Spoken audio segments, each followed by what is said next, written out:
ఎవరైనా చెప్పండి. ప్రార్థన ఆలకించువాడు, ప్రార్థన ఆలకించువాడు, ప్రార్థన వినేవాడు, ప్రార్థన అంగీకరించేవాడు, ప్రార్థనకు జవాబును అనుగ్రహించేవాడు. ప్రభువైన యేసుక్రీస్తు వారికి ఉన్న పేర్లలో ఒక పేరు ప్రార్థన ఆలకించువాడు. సర్వ శరీరులు ఆయన యుద్ధకు వచ్చేదరు. సహజంగా ఈ లోకంలో ప్రార్థించని వారు ఎవరు ఉండరు అనుకుంటారు. ప్రార్థించని వారు ఎవరు ఉండరు. సర్వమత సమ్మేళన కలిగిన మన దేశంలో మరి ఏ రీతిలోనైనా కానీ ప్రార్థించేవారిగా ఉంటారు. కొంతమంది ప్రమాదమస్తు ప్రార్థన చేస్తారు. అవసరాల అక్కర్లను బట్టి కొంతమంది ప్రార్థన చేస్తూ ఉంటారు. కొంతమంది మాత్రం దినచర్యల్లో వాడుకతో ప్రార్థన చేస్తుంటారు, అలవాటుతో ప్రార్థన చేస్తుంటారు. కొంతమంది ఆచారంగా ప్రార్థన చేస్తుంటారు. కొంతమంది అలవాటుగా ప్రార్థన చేస్తుంటారు. చాలా జాగ్రత్తగా దేవుని మాటల వైపు మనం మనసు పెట్టాలి. తుదకు వేరీతి అయిన దైవ గ్రంథం చెప్తున్న మాట ఏంటి అంటే, మన ప్రభువారు ప్రార్థన ఆలకించువాడు, సర్వ శరీరులు ఆయన యొద్దకు వచ్చెదరు. కీర్తనలో 65వ కీర్తన 2వ వచన భాగంలో మనం చూస్తున్నాం. సర్వ శరీరులు ఆయన యొద్దకు వచ్చారు. ప్రార్థన ఆలకించువాడు మన ప్రభు అయిన యేసుక్రీస్తువా. పిల్లలు గమనించాలి, ఆయన ప్రార్థన ఆలకించువాడు. కానీ మనుషుల ప్రార్థనను దేవుడు ఎందుకు ఆలకించట్లేదు, వినట్లేదు, ప్రార్థనకు జవాబును అనుగ్రహించట్లేదు అని అంటే, యెషయా గ్రంథంలోనికి రండి. 59వ అధ్యాయం, 59వ అధ్యాయం, 59వ అధ్యాయము, 59వ అధ్యాయం 2వ వచనం. మీ పాపములు ఆయన ముఖమును మీకు మరుగుపరిచెను గనుక ఆయన ఆలకించక ఉన్నాడు. ప్రార్థన ఆలకించువాడు అనే మాట చూసామా 65వ కీర్తనలో. ఎందుకు ప్రభువారు మన ప్రార్థన ఆలకించట్లేదు? నీకు నీ దేవునికి పాపములు అడ్డుగా ఉన్నాయి అన్నాడు. ఇంకా అర్థమయ్యే మాటలో అర్థం కావాలంటే 59 మొదటి వచనం.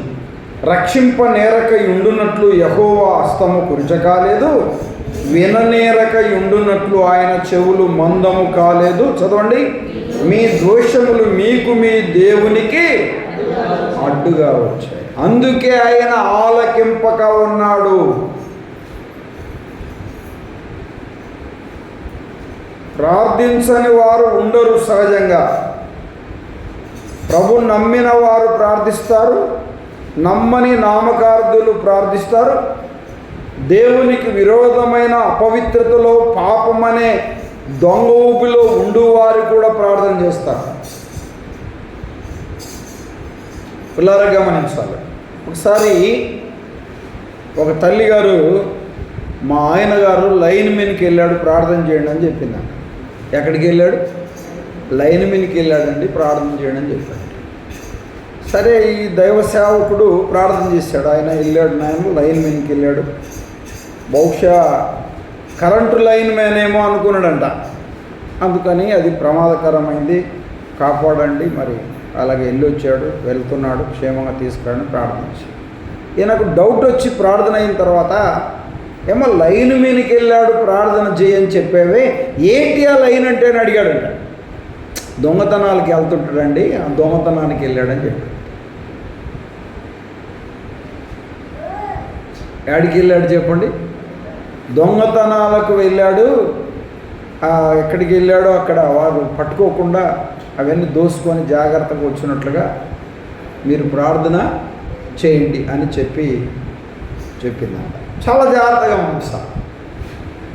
ప్రేమ కలిగిన దేవుడు ప్రార్థన వినేవాడే. పిల్లారగమని విననేరక ఉండునట్లు ఆయన చెవులు మందం కాలేదన్నాడు. ప్రార్థన ఆలకించేవాడు. ఎందుకు ఆలకించట్లే? నీ అవిధేయతను బట్టి, నీ అయోగ్యతను బట్టి, నీ లోపాలను బట్టి, నీలో ఉన్న బలహీనతలను బట్టి దేవుడు నీ మొర, నీ విన్నపాలు, నీ ప్రార్థన అంగీకరించట్లేదు. వాడుకతో, అలవాటుతో, ఆచారంగా వల్లిస్తూ ఉంటారు కొంతమంది. ప్రార్థన అంటే దేవునితో మాట్లాడుట. చాలా జాగ్రత్తగా గమనించాలి. ఎవరితో? దేవునితో మాట్లాడుట. ఏదో చేస్తున్నానన్నట్టు నోటికొచ్చింది ఏదో చేయడం కాదు, దేవునితో మాట్లాడుట. 10 మంది యవనస్తులు బాప్తిసం తీసుకున్నారు. ఎవరితో ప్రమాణం చేశారు? దేవునితో. దేవునితో ప్రమాణం చేశారు. నిన్న సభలలో బాప్తిసం తీసుకున్న వారే కాదు, అంతకుముందు కూడా బాప్తిసం తీసుకున్నవారు. మనుషుల దగ్గర మాట చెప్పి ఒకవేళ ఎన్ని తీసుకోవచ్చేమో కానీ ప్రభువు దగ్గర నువ్వు తీర్మానం చేశావు అని అంటే, ప్రభు సన్నిధిలో నువ్వు ఆ మాటను చెప్పావు అంటే దానిని తప్పక నెరవేర్చాలి, లేకపోతే నష్టపోతావు. బైబిల్ స్టడీకి వస్తావా? వస్తాను. విజ్ఞాపనకు వస్తావా? వస్తాను. స్త్రీల కోటికి వస్తావా? వస్తాను. ఇంటికాడే ఉండి ఏం పని లేదు, ఖాళీగా ఉండి రాలేకపోతున్నారు కొంతమంది. బిజీ వర్క్, నో వర్క్ అన్నట్టు. సమయం ఉంటే, అవకాశం ఉంటే, అనుకూలత ఉంటే, ఆరోగ్యం ఉంటే, వాతావరణం సహకరిస్తే తప్పక ప్రతి క్రమ కూడికల్లో నీవు అటెండ్ కావాలి. ఆల్రెడీ నువ్వు ముందుగానే ప్రిపేర్ కావాలి. ఈరోజు బైబిల్ స్టడీ ఉంది, ఈరోజు విజ్ఞాపన ఉంది, ఈరోజు స్త్రీల కూడిక ఉంది, ఈరోజు క్రమ కూడిక ఉంది, ఈరోజు ఆదివారపు ఆరాధన ఉంది, నేను మందిరానికి వెళ్ళాలనే ఆలోచన కలిగిన వ్యక్తిగానే ఉండాలి. ప్రభు ఎంత చక్కగా చెప్తున్నాడు. సిద్ధపాటు కలిగిన వ్యక్తిగానే ఉండాలి. రక్షింప నేరకయుండునట్లు యెహోవా హస్తము కొరచకాలేదు, విననేరకయుండునట్లు నీ చెవులు మందము కాలేదు. ఆయన ప్రార్థన వినేవాడు. దేవుని సన్నిధిలో తీర్మానం చేశావే, ఆ తీర్మానాన్ని ప్రభు రికార్డు చేశాడు. దేవుని సన్నిధిలో ఒప్పుకున్నావే, దానిని తీర్మానం ప్రభు రికార్డు చేశాడు. సంఘం ఎదుట ఒప్పుకున్నావు, పెద్దల ఎదుట ఒప్పుకున్నావు, సేవకుని ఎదుట కూడా ఒప్పుకున్నావు. అప్పుడే నీకు బాప్తిస్మం పడింది. చాలా జాగ్రత్తగా ఉండాలి. కొంతమంది తీసుకున్న 1 వారం 2 వారాలు 1 నెల బాగుంటారు, తర్వాత మామూలే. ఎప్పుడైతే నువ్వు దేవుని వాక్యానికి విధేయత చూపుతావో, దేవుని వాక్యానుసారంగా జీవించడానికి నువ్వు ప్రయత్నిస్తావో, దేవుని వాక్యానికి ప్రాధాన్యత, దేవుని సన్నిధికి ప్రాధాన్యత, ప్రార్థనకు ప్రాధాన్యత, మందిరానికి ప్రాధాన్యత ఇస్తావో, ప్రేమ కలిగిన దేవుడు తన కృప చేత అంచెలంచెలుగా నేను ముందుకు తీసుకొని వెళ్తాను. దేవుని మాటల వైపు మనసు పెట్టాలి. పిల్లలుగా గమనించాలి. ఒక మాట చూడండి, దాటిపోదు. యెషయా గ్రంథంలోనికి రండి. 1వ అధ్యాయం 15వ వచనం చదువుతారా? యెషయా గ్రంథం 1వ అధ్యాయం 15వ వచనం. 1వ అధ్యాయం 15వ వచనం. మీరు మీ చేతులు చాపునప్పుడు మిమ్మల్ని చూడక నా కనులు కప్పుకొందును. చూసారా? మీరు చేతులు చాచునప్పుడు నా కనులను కప్పుకొందును. చదువుతారా? మీరు బహుగా ప్రార్థన చేసినను నేను వినకుందును. ఎంత కఠినంగా అంటున్నాడు ప్రభు. అంటుడు, అయ్యా యాడున్నవయ్యా, అయ్యా కనికరించయ్యా, చూడయ్యా, సహాయం చేయ్యా, ఇంత మొరపెడుతుంటే, ఇంత ఏడుస్తుంటే, ఇంత బాధపడుతుంటే, ఇన్ని సమస్యలతో ఉంటే, ఇన్ని ఇబ్బందుల్లో ఉంటే, ఇన్ని అక్కర్లో ఉంటే, ఇన్ని అవసరతలో ఉంటే, మానసికంగా అనేక రీతిలో కృంగిపోతుంటే, నెమ్మది లేని స్థితిలో ఉంటే, ఈ పరిస్థితుల్లో కూడా చూడవా అన్నట్టు ప్రభు ఇలా చెప్తా ఉన్నాడు. మీరు మీ చేతులు చాపునప్పుడు మిమ్మల్ని చూడక నా కనులు కప్పకుందును. విననేరకయుండునట్లు ఆయన చెవులు మందము కాలేదు, రక్షింపనేరకుండునట్లు అన్నాడు. ఆయన చేతులు కురిచకాలేదు అన్నాడు. మనం ఏం చూసాం? 65వ కీర్తన 2వ వచనంలో ప్రార్థన ఆలకించువాడు ఎందుకు ఆలకించకుండా తన ముఖమును చెవులను పక్కకు తిప్పుకుంటున్నాడు?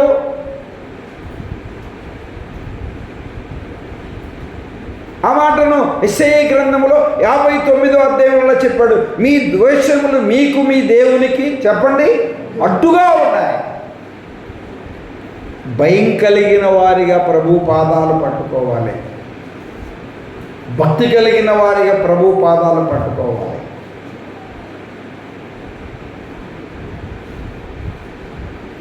దేవుని యందు ఒక గురి కలిగిన వారిగా ప్రభు పాదాలు పట్టుకోవాలి. నీ మొర వినను, నువ్వు చేతులు చాపుతున్నావు, మేము చేతులు చాపుతున్నాం. కారణం ఏంటి? 14వ వచనం చెప్పాడు, చదువుతారా? మీ అమావాస్య ఉత్సాహము నియమకాలములను నాకు హేయము. అంటే ఒక మాట ఇలా చెప్పాలి, మూఢనమ్మకాలను ఆచరిస్తున్నాం. మూఢనమ్మకాల మీద ఉన్న శ్రద్ధ, మూఢనమ్మకాల మీద ఉన్న ఆ యొక్క విశ్వాసము నా మీద లేదు. అందుకే నేను నువ్వు చేతులు చాస్తూ ఉంటే, నువ్వు మొరపెడుతుంటే నేను వెనక్కి వచ్చాను. ఏ నమ్మకాలు చెప్పండి? శుక్రవారం కదమ్మా, వాళ్ళు దానివే నువ్వు. ఈరోజు మంగళవారం కదా, ఈరోజు శనివారం కదా, ఈరోజు అమావాస్య కదా. రక్షింపబడిన నీవు ఈ విషయాలలో సమాధి చేయబడాలి. దేవునికి మహిమకరంగా జీవించాలి. ఆదికాండం 1వ అధ్యాయములో ప్రభువు కలుగు చేసిన 7 దినాలు కూడా మంచివే, మంచిది కాదని చెప్పడానికి వీలు. ఎంత అద్భుతంగా ప్రేమ కలిగిన దేవుడి మాటలు తెలియజేస్తున్నాడు. సామెతల గ్రంథంలోనికి వస్తారా? 1వ అధ్యాయం. ఇదే మాటను కొంత డిఫరెంట్గా చెప్తాడు అక్కడ. సామెతల గ్రంథం 1వ అధ్యాయం. ఇక్కడేమన్నాడు? నువ్వు చెయ్యి చాపగా, నువ్వు పిలవగా పలకకపోయి అన్నాడు కదా. అదేనంది యెషయా గ్రంథంలో 1వ అధ్యాయం 15వ వచనంలో ఏమన్నాడు? నేను చెయ్యి చాపగా, నేను పిలవగా నువ్వు పలకలేదు. ఇక్కడ చూడండి ఏమంటున్నాడు? 24వ వచనం, నేను పిలవగా, అది అన్నమాట. నేను పిలిచాను, నువ్వు వినలే. ఇంకేమన్నాడు ఇక్కడ? నేను చెయ్యి చాపగా. ఈ 2 మాటలు గమనించారా? యెషయా గ్రంథంలో 1వ అధ్యాయంలో ముందు ప్రభు వారు పిలిచాడు, ఆయన చేతులు చాచాడు, నువ్వు ఆయన దగ్గరికి రాలే, ఆయన మాట వినలేదు. ఆయన చేతులు చాచినప్పుడు ఆయన దగ్గరకు రాలేదు, ఆయన పిలిచినప్పుడు నువ్వు ఆలకించలేదు. ఈ లోక సంబంధమైన వాటి మీద వ్యామోహము కలిగి, వాంఛ కలిగి, కోరిక కలిగి, ఆశ కలిగి, దేవునికి విరోధమైన వాటి చేత నువ్వు జీవిస్తూ ఎప్పుడో ఒక అపాయం, ఒక ప్రమాదం, ఒక ఉపత్తి కలిగినప్పుడు అప్పుడు చేయి చాపుతున్నావు. ప్రభు అన్నాడు, నేను చేతులు చాచినప్పుడు ఉన్న ఎదుగు రాలేదు, నేను పిలిచినప్పుడు వినలేదు. నువ్వు చేతులు చాచుచున్నావు, నేను తీసుకోను. నువ్వు మొరపెడుతున్నావు, నీ మొర వినను. నీకు ఇష్టమైనప్పుడు వచ్చి, నీకు అనుకూలమైనప్పుడు వచ్చి, అయ్యా కాపాడు, అయ్యా రక్షించు, అయ్యా విడిపించు, అయ్యా విడుదల చేయంటే ఎలాగ చేయగలను? అది ప్రభు చెప్తున్నాడు ఇక్కడ. దేవుని మాటల వైపు మనసు పెట్టాలి. 28వ వచనం చదువుతారా? అప్పుడు వారు నన్ను గురించి మొరపెట్టుదురు గాని నేను ప్రత్యుత్తరం ఇవ్వకుందును. మొరపెట్టుదురు. ప్రభు వారు 2 చేతులు చాచి పిలుస్తూ ఉన్నాడు. 2 చేతులు చాచి ఏం చేస్తున్నాడని చెప్పండి? పిలుస్తున్నాడు. రండి, మీ వివాదమును తీర్చుకోండి. మీ పాపములు రక్తం వలె ఉన్న హిమం వలె, మంచు వలె తెలుపుగా చేస్తానంటున్నాడు. ఒప్పుకుంటే, విడిచిపెడితే, విసర్జిస్తే, అసహించుకుంటే, పాతి పెడితే, ఎన్నటికీ జ్ఞాపకం చేసుకోనకపోతే మీ మొరలు వెంట, మీ విన్నపాలు వెంట, మీ ప్రార్థనకు జవాబును అనుగ్రహిస్తా. ప్రభువారు చేయి చాచాడు, ఎవరు రాలే. ప్రభువారు పిలిచారు, ఎవరు వినలేదు. 2 చేతులు చాచి నోవాహు చేత నాటి దినాల నుండి ప్రజలను తో మాట్లాడాడు నోవాహు. ఓడలోకి ఎవరు రాలే. నోవాహు మాట ఎవరు వినలేదు. యెషయా గ్రంథం 59:1 ఏమన్నాడు?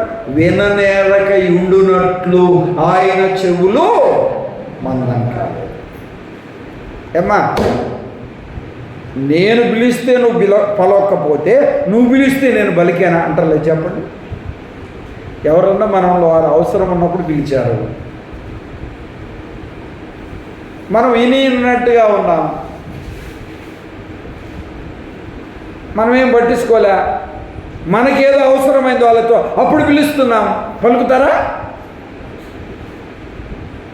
ఏందక్క ఎంత పిలిచినా కానీ, ఏందన్నా ఎంత పిలిచినా పలకవేందన్నా? వినపడుతుంది, కనపడుతుంది. నేను పిలిచినప్పుడు నువ్వు పలకలేదుగా, నేను రమ్మన్నప్పుడు నువ్వు రాలేదుగా. తోటి మనిషి అలాంటి దేవుడు అందా? నేను చేతులు చాపగా నువ్వు లక్ష్య పెట్టకపోయావు, నేను పిలవగా నువ్వు వినకపోయావు. నువ్వు పిలుస్తున్నావు, నువ్వు చేతులు చాస్తున్నావు, నా దగ్గరికి నేను తీసుకోలేనిక నిన్ను. రక్తంతో నిండి ఉన్నావు, దోషంతో నిండి ఉన్నావు, అపవిత్రతో నిండి ఉన్నావు, దుర్మార్గంతో నిండి ఉన్నావు, చెడుగుతో నిండి ఉన్నావు, దేవునికి విరోధమైన కలంకముతో నిండి ఉన్నావు. అవి కడుక్కోవాలి. దేవుని మాటల వైపు మనసు పెట్టాలి. ఆయన ప్రార్థన ఆలకించువాడు. చెప్పండి, ఏం చేసేవాడు ఆయన? ఆలకించువాడు. నూతనంగా బాప్తిసం తీసుకున్నవారైతేమి, అంతకుముందు బాప్తిసం తీసుకున్నవారైతేమి, లేదు తీర్మానం చేసుకొని విశ్వాస జీవితంలో ముందుకు సాగుతున్న వారైతేమి, ఈ జ్ఞాపన కుడికలో చాలా జాగ్రత్తగా ఆలోచన చేయాలి.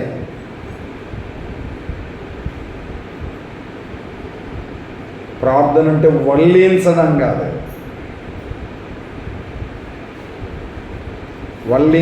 కాదు, ప్రార్థన అంటే. ఓ భక్తుడు ఇలా రాశాడు, నీకు ఇష్టం వచ్చినప్పుడే కాదు ప్రార్థన, నీకు కష్టం వచ్చినప్పుడే కాదు ప్రార్థన. నీ దినచర్యల్లో ఉదయం బ్రేక్ఫాస్ట్, మధ్యాహ్నం లంచ్, ఈవినింగ్ డిన్నర్ ఎలా ఉందో అలా కూడా వాక్య ధ్యానము, ప్రార్థన, సంఘ సహవాసం ఉండాలి.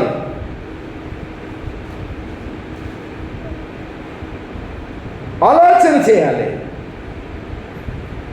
దేవునికి విధేయత కలిగిన వారిగా దేవుని పాదములు పట్టుకుని లక్ష్యమా. భక్తుల కంటే గొప్పవారికి కాదు మనం, మన ప్రభు ప్రార్థన వినేవాడు, మన ప్రభు ప్రార్థన ఆలకించేవాడు, మన ప్రభు ప్రార్థనకు జవాబును అనుగ్రహించేవాడు.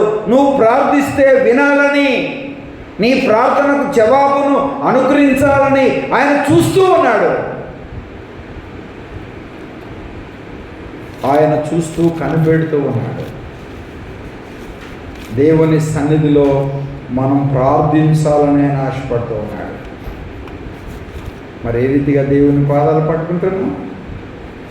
ఏ రీతిగా దేవుని సన్నిధిలో ప్రార్థించేవారిగా ఉన్నాం? ఏ రీతిగా దేవుని సహాయాన్ని కోరేవారిగా ఉన్నాం?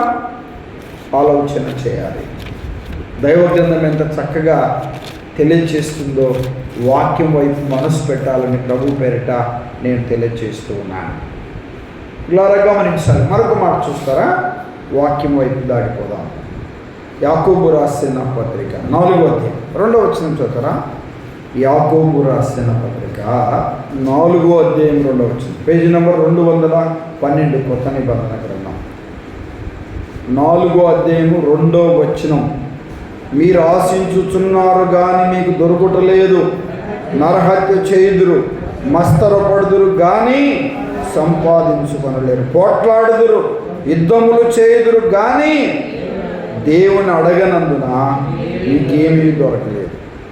దేవుణ్ణి అడగనందున మీకేమి దొరకట్లే అంటే పోట్లాడుదురు, సొంత ప్రయత్నాలు చేస్తారు, జరిగే కార్యక్రమాలన్నీ చేస్తుంటారు కదా, అంత చేసి ఇది దేవుని నిర్ణయము, ఇది దేవుని ప్రణాళిక, ఇది దేవుని చిత్తము, ఇది దేవుని ఉద్దేశము, దేవుడే ఈ కార్యం జరిగించాడు, మనమే ఊహించుకొని అది దైవ నిర్ణయమని తలస్తాం. దైవ నిర్ణయమో కాదు కానీ జాగ్రత్తగా గమనించేవారిగా ఉండాలి. 3వ వచనంలో ఉన్నారు, మీరు అడిగినను చదవండి, మీరు అడిగినను చదవాలి. మీరు అడిగినను మీ భోగముల నిమిత్తం వినియోగించుటకై దురుద్దేశముతో అడుగుచున్నారు గనుక మీకేమీ దొరకట్లేదు. ఏ ఉద్దేశము? దురుద్దేశముతో అడుగుతున్నారు. మీరు అడుగుతున్నారు. ఏ ఉద్దేశం? దురుద్దేశం.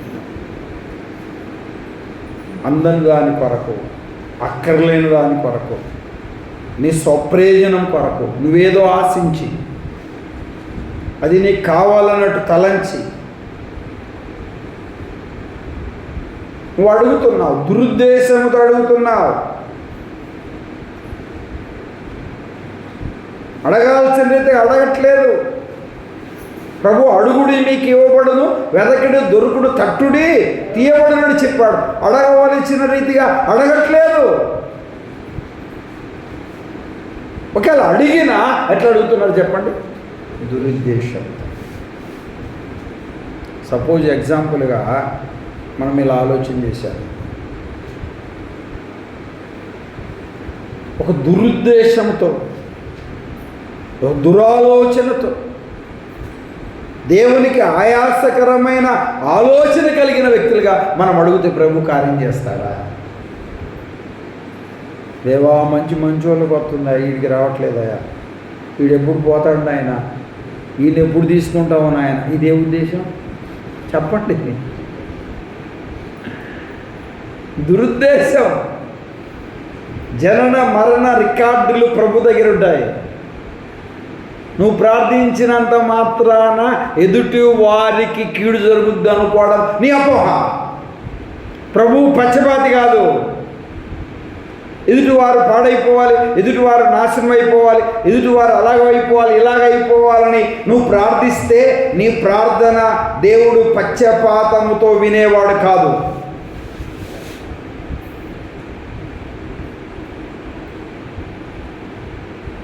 ఒక అబ్బాయి ఇలా ప్రార్థన చేస్తున్నాడంట, అయ్యా శ్రీదేవిని పెళ్లి చేసుకోమంటావా లేదు లక్ష్మిని పెళ్లి చేసుకోమంటావా, నీ నిర్ణయం ఏంటి నాయన అని చెప్పి ప్రార్థన చేస్తున్నాడు. బయలుపరచు తండ్రి అంటే ఈడే ఇద్దరు నిర్ణయించుకున్నాడు, కన్ఫ్యూజ్లో ఉన్నాడేం బహుశా. దేవుని మాటల వైపు మనసు పెట్టాలి. ప్రభు తన కృపను అనుగ్రహించేవాడు. నీ నిర్ణయం అది కాదు, అలాగా చేయాల్సింది. నీ చిత్తం ఏంటయ్యా, నీ నిర్ణయం ఏంటి, నీ ఉద్దేశం ఏంటి? అది కదా నువ్వు అడగాల్సింది. నా భవిష్యత్తులో, నా చదువుల్లో, నా ఉద్యోగ విషయాలలో, నా యొక్క వివాహ విషయాలలో నీ నిర్ణయం ఏంటి? అది కదా. దేవునికి నీ పట్ల ఒక ఉద్దేశం ఉంది. ఉద్దేశం ఉంది కనుకనే దేవుడు నిన్ను పుట్టించాడు. ఉద్దేశం ఉంది కనుకనే దేవుడు నీకు ఆయుష్ని ఇచ్చాడు. ఉద్దేశం ఉంది కనుకనే దేవుడు నీకు ఒక ప్రణాళిక ఉంది నీ పట్ల. ఆయుష్ ఇచ్చాడు, ఆరోగ్యాన్ని ఇచ్చాడు, సజీవ లెక్కలో ఉంచాడు. నువ్వే నిర్ణయించుకొని, దేవా ఇది నువ్వు చెయ్యయ్యా, ఇది ఇలా జరగాలయ్యా, ఇలా జరిగించయ్యా, నీతో అసాధ్యమైనది ఏమి లేదు, నోరు మూసుకోరా అంటాడు. దేవుని చిత్తానికి అడ్డు రావడానికి వీలు లేదు అనే సత్యాన్ని గమనించాలి. దేవుని ఉద్దేశానికి అడ్డుపడడానికి వీలు లేదు. దేవుని మాటల వైపు మనసు పెట్టాలి. 2 సమూయేలు గ్రంథం 12వ అధ్యాయం 17వ వచనం చదువుతారా? సమూయేలు 2వ గ్రంథం 12వ అధ్యాయం 17వ వచనం. 12:17 చూస్తారా? 12వ అధ్యాయం 17వ వచనం. లోపలికి పోయి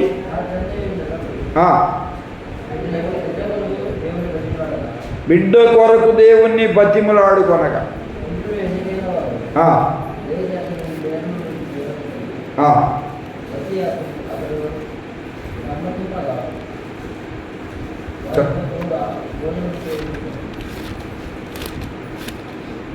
చదవండి.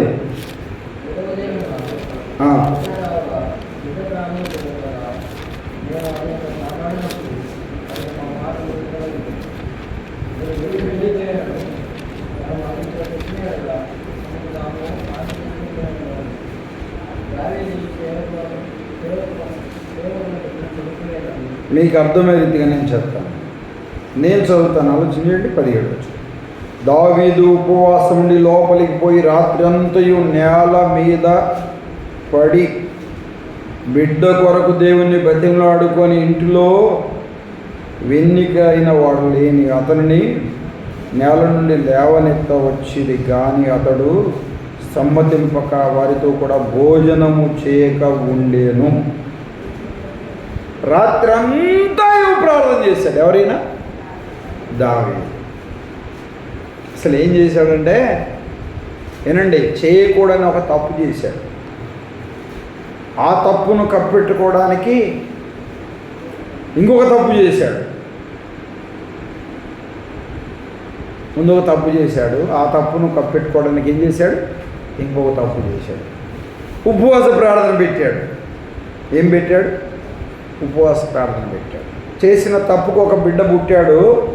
ఆ బిడ్డ జబ్బు పడ్డాడు, బ్రతకాలని ప్రార్థన చేస్తాడు. అయ్యా అన్నం తినను, నీళ్ళు తాగను, దేవుడు బతికించాలి అంటున్నాడు. అంత గొప్ప దావీదే, అంత గొప్ప దావీదు. చాలా జాగ్రత్తగా గమనించాలి. బహు జబ్బు పడగా 18 వచ్చిన 7 దినములు బిడ్డ చావగా, 7వ దినమున బిడ్డ చావగా అని. దావీదు గొప్పోడా కాదా చెప్పండి? బైబిల్ గ్రంథంలో దేవునికి ఇష్టానుసారమైన వ్యక్తి ఎవరైనా ఉన్నారంటే ఆయన ఎవరు? దావీదు. గొప్పోడు కానీ, సామాన్యుడు కానీ, సామాన్యుడు కానీ ఎవరైనా అంతే. ఆయన దృష్టిలో దేవునికి విరోధమైనది చేశాడు, దేవునికి విరోధమైన తప్పు చేశాడు. 11వ అధ్యాయంలోనే చెప్పాడు ఆ సంగతులు. నీకు పుట్టిన బిడ్డ చస్తుంది అని చెప్పాడు. ఉపవాసం ప్రార్థన చేశాడు. అన్నం తినలే, నీళ్ళు తాగలే. అయ్యా అని ఏడుతా ఉన్నాడు. బిడ్డ చచ్చిపోయింది. అర్థమైపోయింది దావీదుకి, నేను చేసిన తప్పుకు ఫలితాన్ని అనుభవించాను. ఉపవాసం మానేశాడు, లేచాడు, భూస్థాపన చేసి వచ్చాడు, స్నానం చేశాడు, అన్నం పెట్టన్నాడు, అన్నం తిన్నాడు. ప్రభు పాదాలు పట్టుకొని ప్రార్థన చేసి అర్థమైపోయింది. దేవుని ఉగ్రతకు రాజులు కూడా తప్పించుకోలేకపోయారు.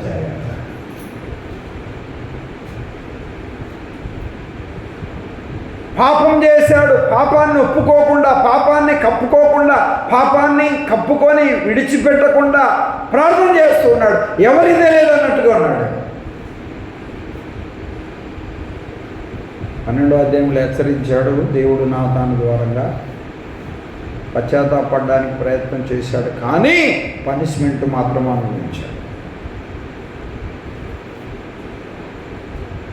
తర్వాత అర్థమైంది, నువ్వు పశ్చాత్తాపడ్డా పనిష్మెంట్ మాత్రం అనుభవించాల్సిందే. దావీదు పాపము, దావీదు ప్రార్థన దేవుడు వినలేదు. బిడ్డ చచ్చిపోయాడు. అందుకే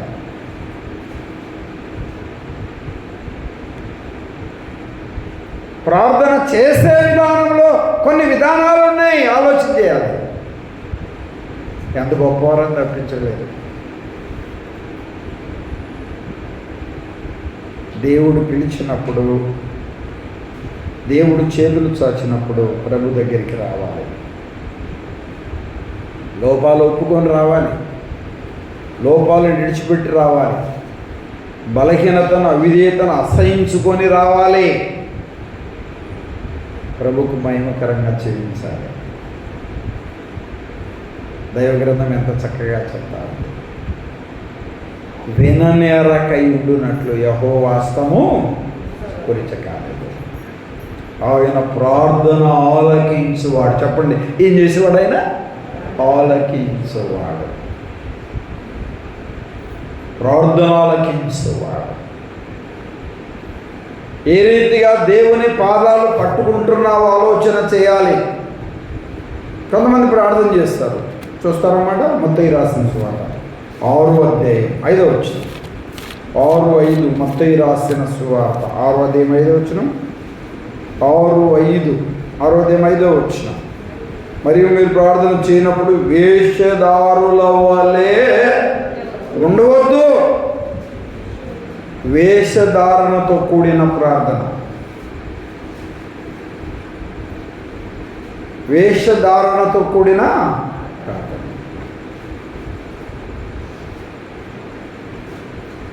మీరు అడుగుచున్నారు, సుఖభోగముల యందు ఆసక్తి కలిగి మీ భోగేచ్ఛల కొరకే అడుగుతున్నారు. అందుకే ప్రభు వినట్లే.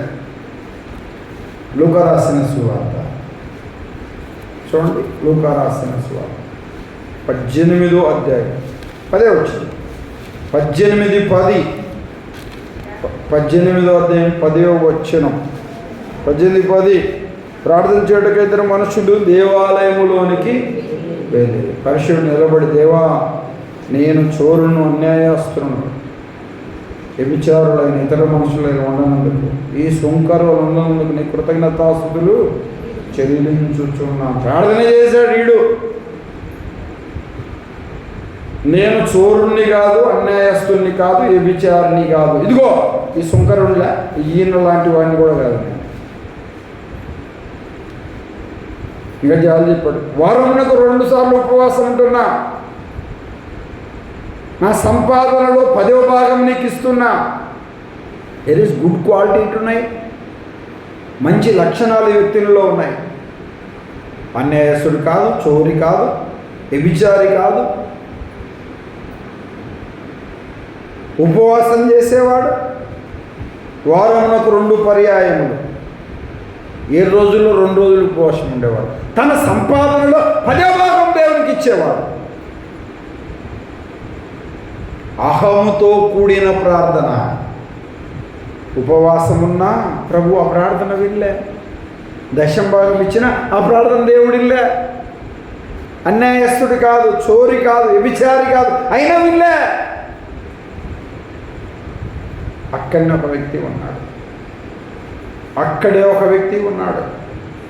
దేవుని పాదములు పట్టుకుంటున్న ఆ క్రమాన్ని మనం చూస్తున్నాం. పులారా గమనించాలి.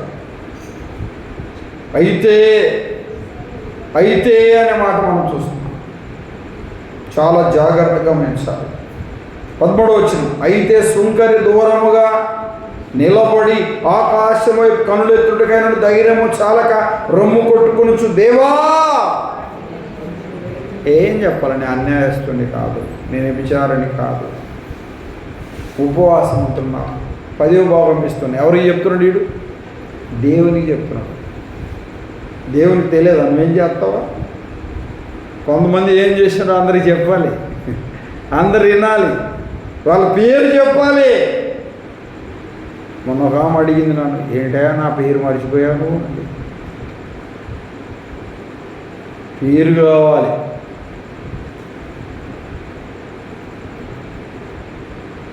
ప్రభువు సన్నిధిలో పశ్చాత్తాపపడిన సుంకరి అన్యుడు, పరిశుడు, యూదుడు, ఒక అన్యుడు పశ్చాత్తాపాన్ని ప్రభు అంగీకరించాడు, మొరను అంగీకరించాడు, విన్నపాలను ప్రభు అంగీకరించాడు. ఆ వ్యక్తి ప్రార్థనకు జవాబును అనుగ్రహించాడు. ప్రభుకు కావాల్సింది వెలిగి నలిగిన హృదయం, పశ్చాత్తాపముతో కూడిన, ఒప్పుకోలుతో కూడిన, క్షమ హృదయముతో కూడిన విజ్ఞాపన. అహము కలిగి ప్రార్థించకూడదు, వేషధారత్వంతో కూడి ప్రార్థించకూడదు, భోగముల నిమిత్తము ప్రార్థించకూడదు, హృదయంలో పాపం ఉంచుకొని ప్రార్థించకూడదు. 4 మాటలు చూశారు. ఎన్ని మాటలు చెప్పండి? 4. హృదయంలో పాపం ఉంచుకొని ప్రార్థించకూడదు. మీరు అడిగినను మీ భోగేచ్ఛల కొరకు అడుగుతున్నాను అంటే భోగముల నిమిత్తము ప్రార్థించకూడదు, స్వలాభము కొరకు ప్రార్థించకూడదు. 3, వేషధారత్వంతో కూడి ప్రార్థించకూడదు. 4, అహం కలిగిన వారికి ప్రార్థించకూడదు. ఒక్క మాట చూడండి, విజ్ఞాపనంలోకి వెళ్దాం. 2వ దినవృత్తాంతాలు 7వ అధ్యాయం 14 7:14 చూడండి. మరి గట్టిగా చదవండి సోదరులు. 2వ దినవృత్తాంతాలు 7:14 7వ అధ్యాయం 14వ వచనం. 7:14 నా పేరు పెట్టబడిన జనులు తమను తాము తగ్గించుకొని ప్రార్థన చేసినను వెదకిన తమ చెడు మార్గం విడిచిపెట్టిన వల్ల ఆకాశము నుండి నేను వారి ప్రార్థన విని వారి పాపములు క్షమించి వారి దేశమును స్వస్థపరచుదాం. ఎంత అద్భుతమైన మాట! ఈ స్థలమందు చేయబడు ప్రార్థనలు నా కనుదృష్టి నిలుచును, నా చెవులు వారి దానిని ఆలకించను. ఆలకించేవాడు ప్రభు. నా పేరు పెట్టబడిన నా జనులు తమ్మును తాము తగ్గించుకొని, అయితే సుంకరి తను తాను తగ్గించుకొని రొమ్ము కొట్టుకొని పశ్చాత్తాపడ్డాడు. ప్రభు కావాల్సింది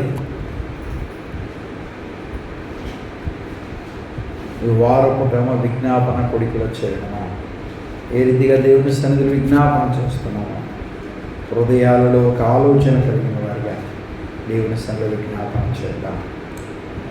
సంఘము కొరకు, సేవకుడు, పెద్దలు, పరిచర్య కొరకు, 4 చాట్ల జరుగుతున్న సంఘాల కొరకు, సంఘములో ఉన్న బీదలు, అనాథలు, దిక్కులేని వారి ద్వారా కర్మశీలు పాలించరు, దీర్ఘకాల వ్యాధులచే బాధపడుతున్న వారి కొరకు,